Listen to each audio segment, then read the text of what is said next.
What initially raised suspicions on the true role of the military on September 11 is the fact that the U.S. air defense, which is arguably the most advanced and sophisticated in the world, was unable to intercept even one of the 4 hijacked airplanes in the course of over 1.5 hours. I remember thinking, where on earth are the interceptors? I'm an old interceptor pilot, and it's absolutely unbelievable that hijacked airliners could fly around for an hour and 40 minutes without being intercepted. As a former Minister of National Defense, why did airplanes fly around for an hour and a half without interceptors being scrambled? Take them, with a quick reaction alert. They should have been in the air in 5 minutes or 10 minutes. If not, as a Minister of National Defense, I would want to say, why not? This astonishing failure to respond was remarked by Senator Mark Dayton in the post-9/11 congressional hearings. But what I find much more shocking and alarming were the repeated and catastrophic failures of the leaders in charge and the other people responsible to do their jobs, to follow established procedures, to follow direct orders from civilian and military commanders. The official justification for this failure is a series of blunders, miscommunications, and mistakes that has come to be known as the incompetence theory. On that day, you saw a lot of well-meaning, confused people struggling to make sense of a terrible situation. They didn't even know where the planes were. One argument for the incompetence theory is that the air defense was conceived to protect the U.S. from external threats, not internal ones. The fact is that our air defenses, the whole NORAD system, was not at all geared towards protecting us from domestic aircraft. Quite the contrary. It was all set up to detect aircraft coming in from overseas. La difesa era predisposta per difendersi da attacchi provenienti dall'esterno. L'America era come fosse un castello con un fossato, ma questi hanno usato una catapulta per entrare. Saltando il fossato si sono trovati all'interno, nel ventre mole dell'America, e l'hanno potuta scolpare. What the debunkers forget to mention is that the responsibility for tracking internal hijacks has never fallen on the military to begin with. This has always been the duty of the Civil Air Traffic Controllers, the FAA, as explained by the Secretary of Defense himself. So the Department of Defense was oriented externally. Our radars were pointing out, not in, and the FAA was the one that then had the responsibility to say there's a hijack. Only then, explains author and researcher Nafiz Ahmed, is the military requested for assistance in scrambling their jets. Standard operating procedures dictate that as soon as a plane flies off course, the FAA will contact the plane and try to ask them what is going on. If there is a problem or if they cannot establish radio contact, then immediately the FAA will contact the Pentagon, who will, within a matter of minutes, a maximum of 10 minutes normally, will scramble fighter jets to intercept the civilian plane and to analyze the situation and see what is going on. The FAA authority over the national airspace is clearly acknowledged in this exchange between the military from September 11. If you can, hand the fighters over directly to FAA so that they're still under FAA control. We're never going to take them. Just work with them, coordinate with them as best that you can with that. Take them to the area and let them handle that airspace. Another argument for the incompetence theory is that by turning off the transponders, the hijackers had made the airplanes very difficult to be tracked on radar. That can't be overstated. The fact that once the hijackers turned off the transponders, you had air traffic control who were looking at something like 4,500 primary radar blips. They were trying to pick out the plane that they just lost. Non sapevano dove andare perché I terroristi hanno disattivato un dispositivo che si chiama transponder che localizza l'aeroplano. Spento quello, puff, sparisce il puntino. E dov'è? Non si sa dove è finito. This is not true. When the transponder is turned off, the controllers lose the information on the altitude, but they can still track the plane as a primary signal. The following example shows how long it took an air traffic controller to find American 11 on his screen after he was told the plane had been hijacked. Good morning, Boston. I got a situation here with American 11. We believe it's a possible hijack. Okay, tell me more. We lost radio communications with him. Then we lost his transponder. And right now the aircraft is just west of Albany going southbound. Okay, I see him. United 175 never turned the transponder off. It just switched codes. United 175 is 50 miles northwest of New York City when its transponder code is suddenly changed. As I look up, I notice that United 175's code has changed. I just turned around and radioed the pilot. My exact words were, United 175, recycle transponder squawk. Hijacker Al-Shehhi obviously intended to turn off that transponder, but because he just changed codes and didn't turn it off, he still left the controllers with a very clear indication of the normal return from an aircraft that was squawking, that's what we call it, with the altitude. According to the Secret Service, the plane that hit the Pentagon was tracked for at least 30 minutes before it reached Washington. Nelson Garabito was the Secret Service agent in charge of protecting the White House airspace. First thing I did is I picked up the phone to call my contact, the FAA. He said we have 4 planes outstanding. 2 have hit the towers, and 2 are headed to Washington, D.C. One of them approximately 30 minutes out, one of them approximately 45 minutes out. The one 30 minutes out turned out to be the plane that hit the Pentagon. As the one nearest us got closer and closer, 6 minutes out, 5 minutes out, we knew it was sort of over the CIA, and we thought, is that where it's going? But it kept coming. United 93 was also being tracked after the hijacking. We were tracking United 93, and I was in conversation with the FBI agent, and he was relaying to me that we suspect that this aircraft has now been taken over by hostile forces, described a sharp turn it made over eastern Ohio, and now is heading back along southwestern Pennsylvania. The airplane was being followed step by step, practically in real time.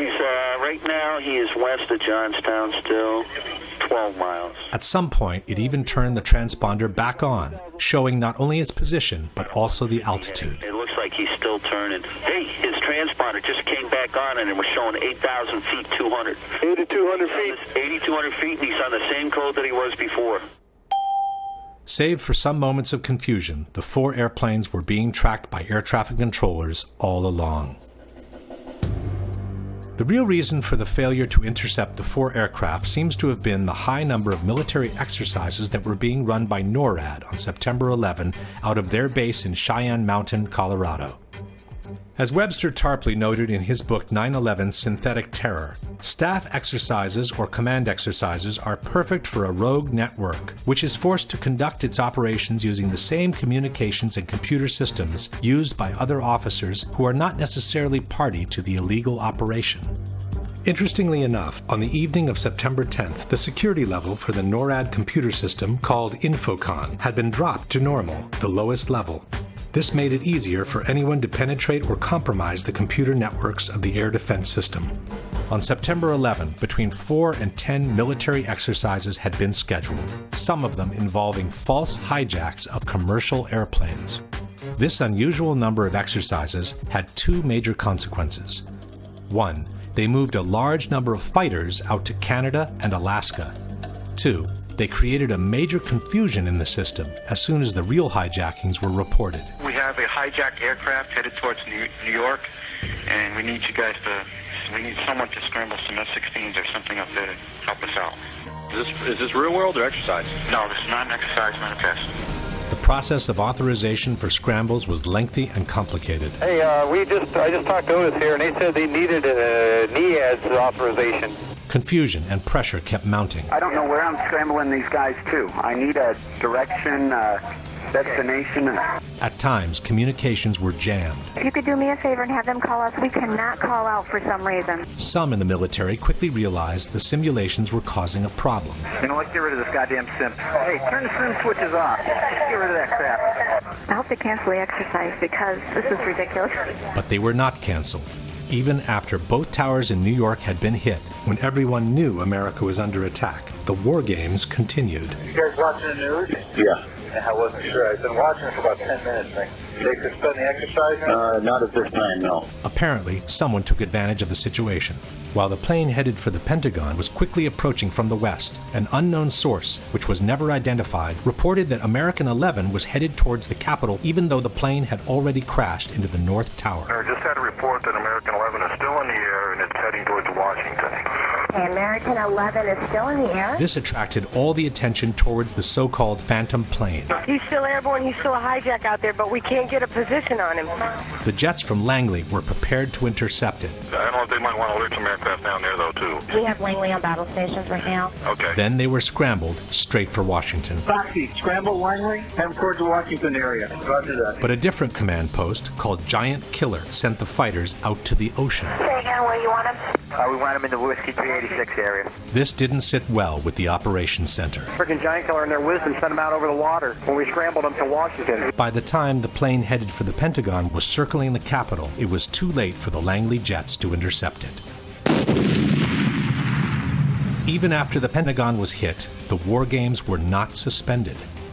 And again, while United 93 was being hijacked, another false alarm attracted the attention in the opposite direction. Did you get the word? I got a Delta 8-9er southeast of Toledo. 8-9, that's a hijack. They think it's possible hijack. Fuck. South of Cleveland, we have a code on him now. Good, pick it up, find it. Fuck, another one. Major Nazipany turned to Toledo Air Force Base. I'm sorry to be so brief and quick on this, but there's another possible hijack about 50 miles east of Toledo, and you guys are the closest, and we need somebody airborne. But instead of getting help, his authority was questioned. What authority is this coming from?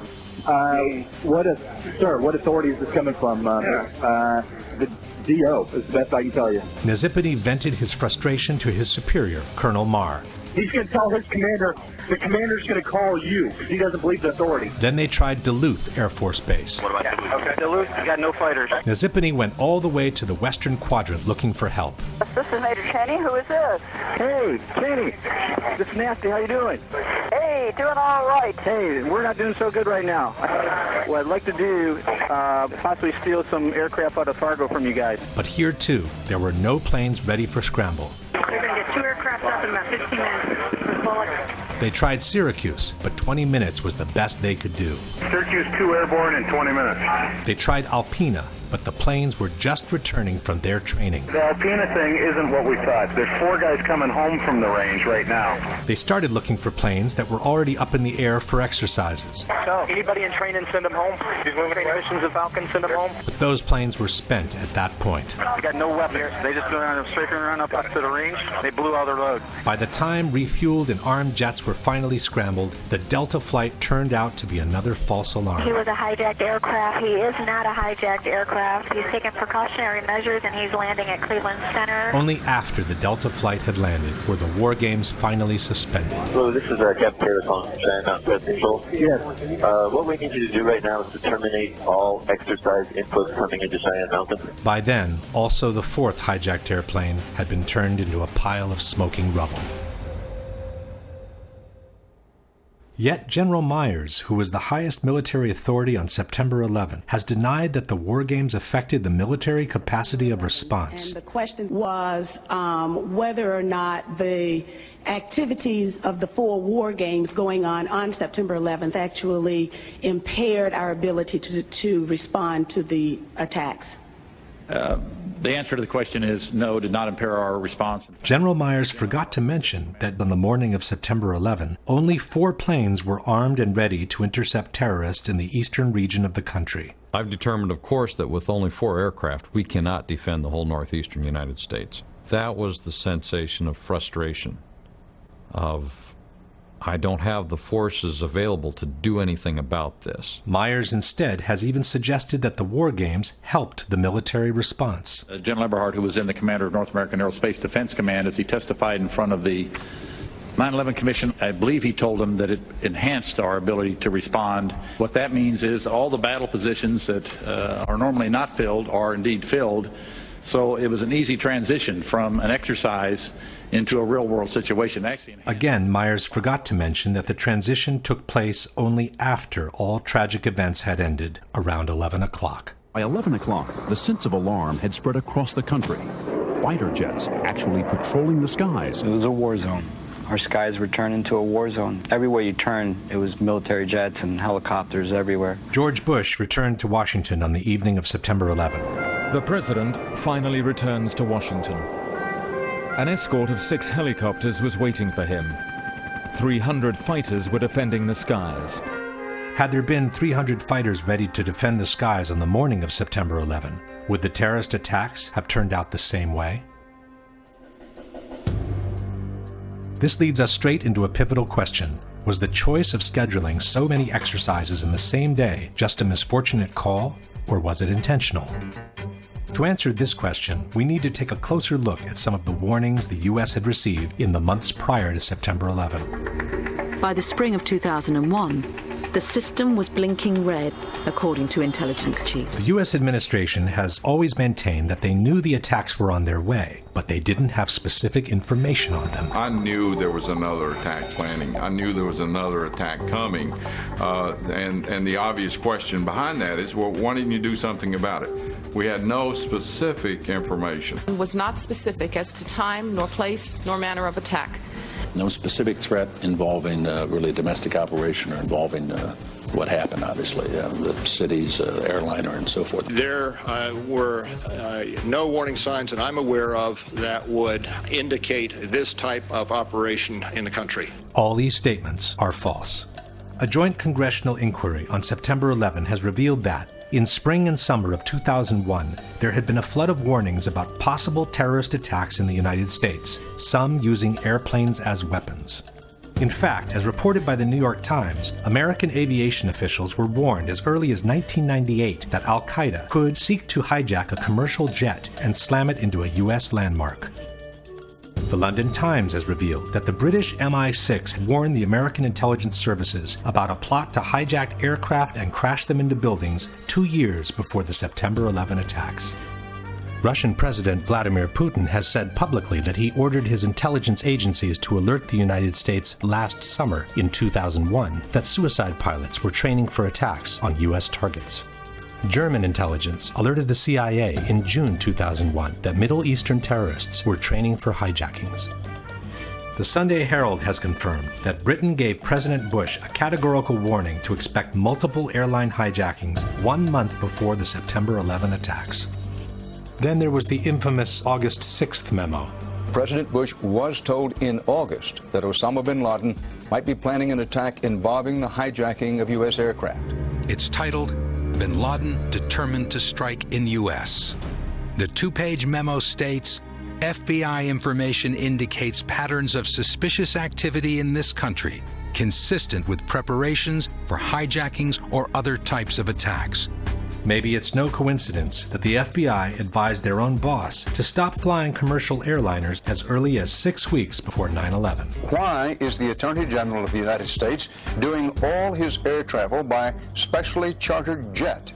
The Justice Department cited what it called a threat assessment by the FBI and said Ashcroft has been advised to travel only by private jet for the remainder of his term. At this point, we can pose the following question. Knowing that the attacks were imminent, knowing that they might involve hijacked airliners, but not knowing where and when they could happen, would have been a good reason to beef up the defense and keep even more jets than usual on alert all across the country. Why instead schedule so many exercises in one day while leaving only 4 jets on alert to defend the very sector of the country that was most likely to be attacked?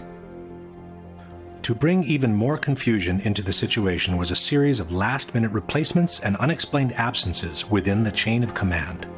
The chairman of the Joint Chiefs of Staff was General Henry Shelton, but on September 11 he was absent, and his post was taken by his deputy, General Richard B. Myers. The FAA's National Operations Manager was Ben Sliney. On the morning of September 11, Sliney had been on that job for less than 1 day. The protocols required for Mr. Sliney to speak directly with the hijack coordinator, Lieutenant General Mike Canavan.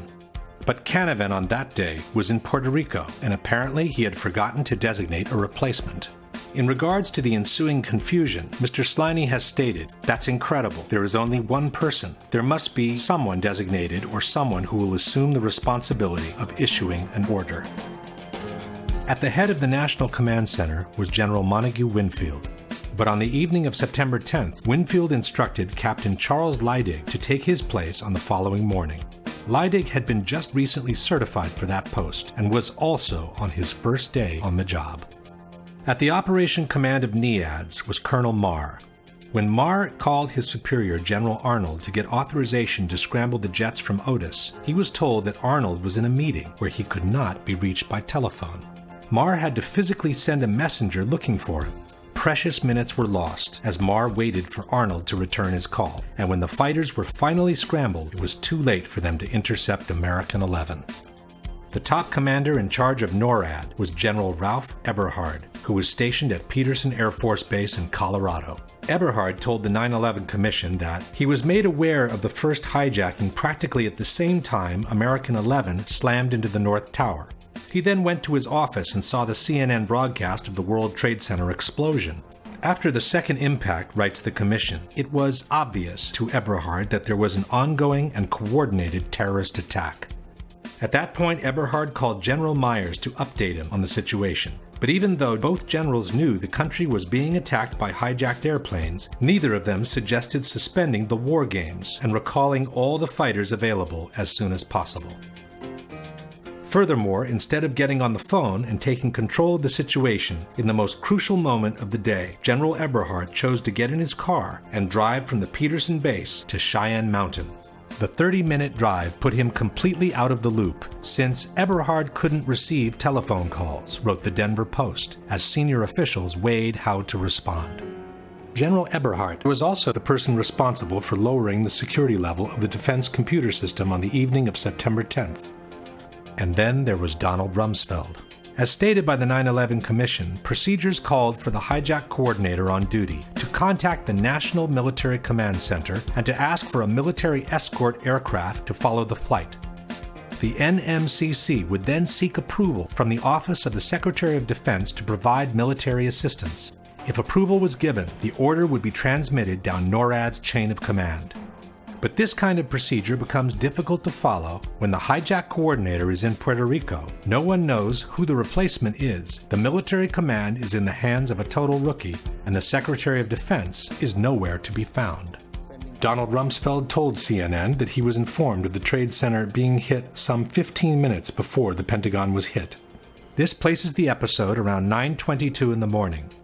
And after the Pentagon was hit, rather than go to the command center and take charge of the situation, the Secretary of Defense chose to lend a helping hand on the Pentagon's lawn.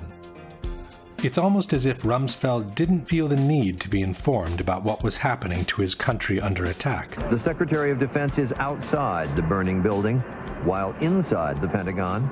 For 30 minutes, we couldn't find him. And just as we began to worry, he walked into the door of the National Military Command Center. By the time Rumsfeld walked into that door, all major events had ended. In fact, Rumsfeld told the 9/11 Commission that he was just gaining situational awareness when he spoke with the Vice President at 10:39. That's more than 1.5 hours after the whole world knew that America was under attack. Why would so many rookies be placed in key positions? And why would so many top officials be either absent or unavailable on a day when so many exercises were scheduled is a question that remains to be answered. Question. After having realized that the country was being attacked by hijacked airplanes at 9:03, why didn't Eberhard immediately suspend all the war games and recall all the available jets to their bases? Why didn't Myers order him to do so after having been briefed by Eberhard on the ongoing attack? And why hasn't the 9/11 Commission ever asked either general these most fundamental questions? The final argument against the incompetence theory is offered by researcher Nafiz Ahmed. If we try to explain it by using the incompetence theory, it doesn't make sense. For example, if it was incompetence, we would expect that there would have been a normal inquiry into what went wrong. We would have expected that there would be some kind of reprimands, that certain officials would be downgraded, or they would lose their jobs, or something would have happened to correct the situation. But we find that there has been no such reprimands at all. Not only that didn't happen, but the opposite took place. After 9/11, most of the high-ranking people involved in this catastrophic failure were either confirmed to their posts or promoted to higher levels. Condoleezza Rice, who had misrepresented the information the government had on the attacks in a sworn testimony, kept her post as National Security Advisor and went on to become Secretary of State in the following Bush administration. General Eberhard, the NORAD commander who didn't think of recalling the war games as soon as he knew his country was under attack, was chosen to lead the newly created U.S. Northern Command, which the Department of Defense has termed the nation's premier military homeland defense organization. Donald Rumsfeld, who acted more like an estranged passerby than the Secretary of Defense, kept his post at the Pentagon and began enjoying the largest increase in military spending after the Vietnam War. Richard B. Myers, despite the total breakdown under his leadership, was promoted to chairman of the Joint Chiefs of Staff, the highest military post in the country. On September 13, confirmation hearings were held for General Myers as if nothing ever happened, while people were still being pulled alive from the rubble at Ground Zero. While at the Pentagon, the military appeared completely aloof from the events unfolding. At the White House, the coordination activities seemed to be concentrating under the firm authority of Vice President Cheney. In fact, the so-called NORAD tapes have revealed that the White House had ground-to-air missiles of their own. Hello there, Washington approach. Make sure that the center does not have anything above our airspace also. The Secret Service is going to start shooting at anything in the air. Then I just got a call from Washington. They said that if there's anything above their airspace, the Secret Service is going to free fire. This exchange, which took place around 10 a.m., sheds a whole new light on one of the most controversial issues of 9/11. The sworn testimony by Secretary of Transportation Norman Mineta to the 9/11 Commission on May 2003. Mineta was being questioned about the events that took place in the PIOC, the underground bunker in the White House, from where Dick Cheney took charge of the situation after convincing President Bush to stay away from Washington for safety reasons. To fully understand the implications of this case, two things must be kept in mind. One is that according to the official version, Flight 77 crashed into the Pentagon at 9:37, while Flight United 93 crashed in Pennsylvania at 10:03. It's on this 26-minute window that hinges the whole credibility of the Vice President on his true role in the September 11 attacks. The second thing to keep in mind is that the order to shoot down civilian airliners came from the President through the Vice President only after the Pentagon had been hit. When the third plane hit the Pentagon, the magnitude of the attacks grew dramatically. We didn't know if there were other planes that had been hijacked. So the first decision I made on Air Force One was to give our Air Force orders to shoot down commercial aircraft that did not respond. This means that any order given before the Pentagon was hit could not have been a shoot-down order. However, as Chairman Hamilton was inquiring about the shoot-down order, something unexpected emerged from Mineta on the plane that hit the Pentagon. And we had that order given, I think it was by the President, that authorized the shooting down of commercial aircraft that were suspected to be controlled by terrorists. Were you there when that order was given? No, I was not. I was made aware of it during the time that the airplane coming in to the Pentagon. There was a young man who would come in and say to the Vice President, the plane is 50 miles out. The plane is 30 miles out. And when it got down to the plane is 10 miles out, the young man also said to the Vice President, do the orders still stand? And the Vice President turned and whipped his neck around and said, of course the orders still stand. Have you heard anything to the contrary? Well, at the time I didn't know what all that meant. And the flight you're referring to is the flight that came into the Pentagon. Yeah. Mineta's deposition posed a major problem. Since the shoot-down order was given only after the Pentagon was hit, Cheney's order sounded very much like one not to shoot down the plane. Hamilton immediately suggested that what Mineta had witnessed was also a shoot-down order. Let me see if I understand. The plane that was headed toward the Pentagon and was some miles away, there was an order to shoot that plane down. Well, I don't know that specifically. Commissioner Romer picked up where Hamilton left off. You said, if I understood you correctly, that you were not in the room when the decision was made to what you inferred was a decision made to attempt to shoot down Flight 77 before it crashed into the Pentagon. Is that correct? I didn't know about the shooting, the order to shoot down. Commissioner Romer then tried to suggest a different solution. Was there another line of communication between the Vice President and you said you saw Mr. Richard Clark on your way in? Was Clark running an operations center as well on that day? Dick was in the Situation Room. So there was a Situation Room making decisions about what was going to happen on shoot downs as well as the PIOC? I don't believe they were making any decisions. I think they were more information gathering from various agencies.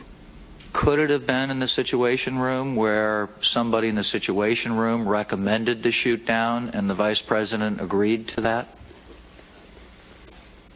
Commissioner Romer, I would assume that a decision of that nature would have had to be made at a much higher level than the people who were in the Situation Room. Unable to resolve the discrepancy, the 9/11 Commission took a series of dramatic steps. Firstly, they simply excluded Mineta's testimony from the final report. In the 560 pages of the report, Norman Mineta is mentioned only once, in an unrelated circumstance. His presence in the PIOC is never even acknowledged, and the video segment you have just seen has been removed from the Commission's official website, and it's no longer available. Secondly, the 9/11 Commission moved Dick Cheney's arrival in the PIOC to after the Pentagon had been hit. From the final report we read, the Vice President entered the underground tunnel leading to the shelter at 9:37, which is the same time the Pentagon was hit. The Commission stated that Dick Cheney remained in the tunnel for more than 20 minutes trying to complete a call to the President, and that he only entered the PIOC at 9:58. Why would the Vice President spend more than 20 minutes in a tunnel trying to make a phone call when the PIOC is fully equipped with all kinds of telephones has never been explained. As a third step, the Commission moved the exchange with the young man to after 10 o'clock and rewrote it in order to reconcile it with the official version. From the final report we read, at some time between 10:10 and 10:15, a military aide told the Vice President and others that the aircraft was 80 miles out. Vice President Cheney was asked for authority to engage the aircraft. The military aide returned a few minutes later and said the aircraft was 60 miles out. He again asked for authorization to engage. The Vice President again said yes. In summary, the window of time Mineta described as during the time of the plane coming into the Pentagon had become 10:10 to 10:15 in the Commission report. The 50 miles out reference by Mineta had become 80 and 60 miles out in the report. The 30 miles out and 10 miles out mentions by Mineta were removed, and the unspecified order by Dick Cheney to the young man had become a straightforward shoot-down order. And now that the episode had been moved to after 10 o'clock, the Commission could maintain that the exchange Mineta had witnessed was referring to Flight 93 when the shoot-down order was already in place, and not to the flight that hit the Pentagon.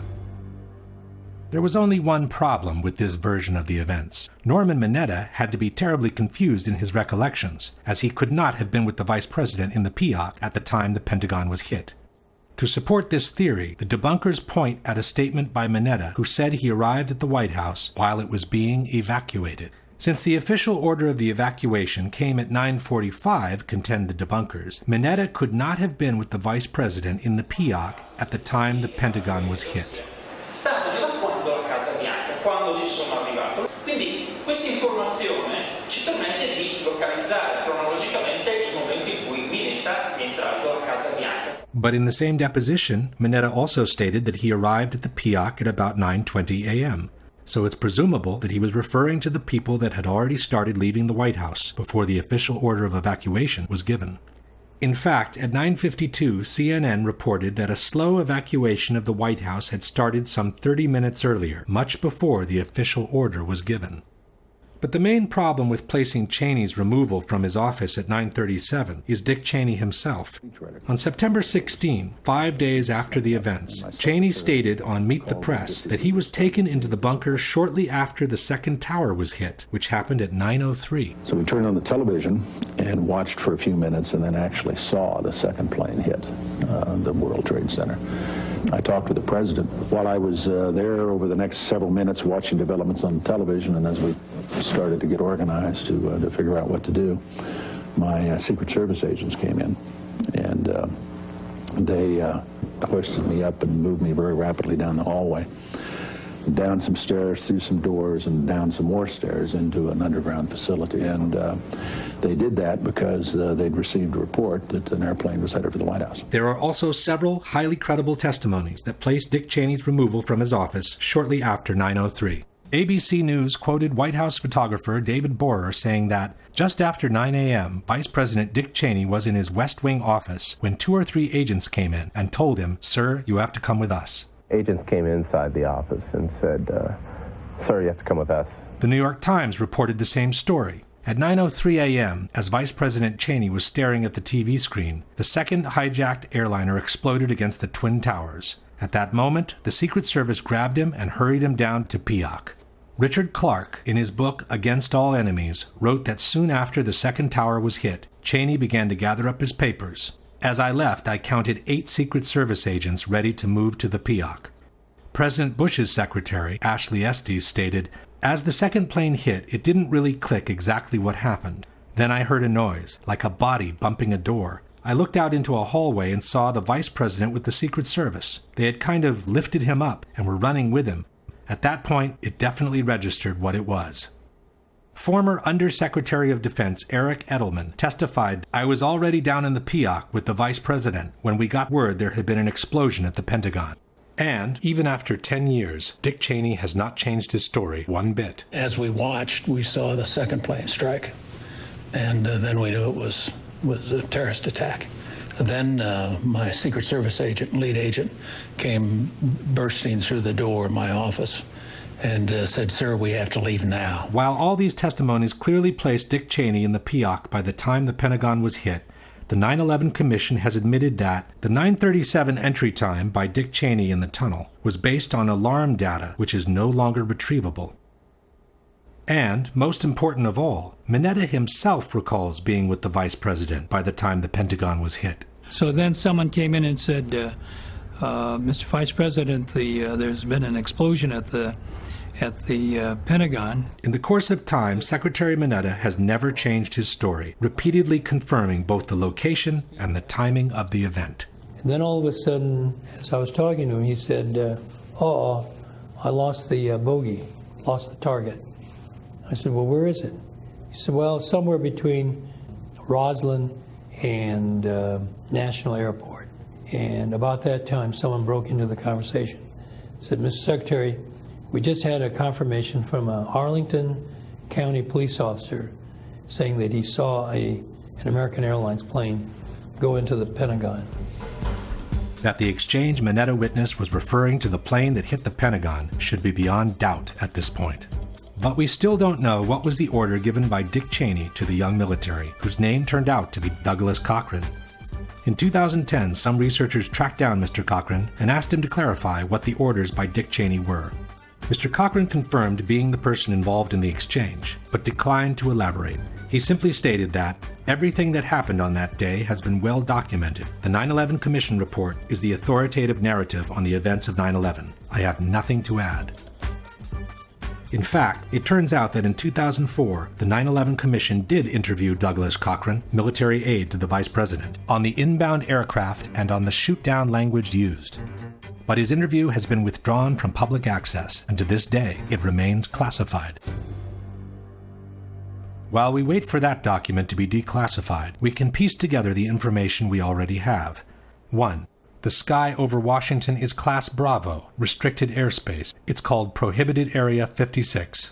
In order to enter it, an airplane must have clearance from air traffic controllers, active two-way radio communications, and its transponder must be on. Otherwise, it's to be considered hostile and it could be shot down.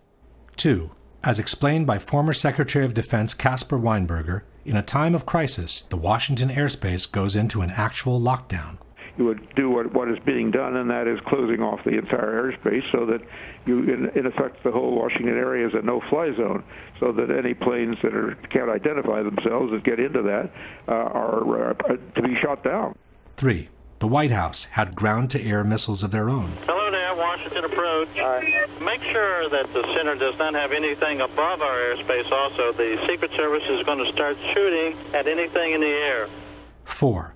As the unknown airplane was approaching the protected airspace, it had no clearance from air traffic controllers, no radio communications active, and the transponder was off. He said, we're tracking an airplane coming in, but the transponder has been turned off. So we don't have any identification on the airplane. We know it's coming in fast.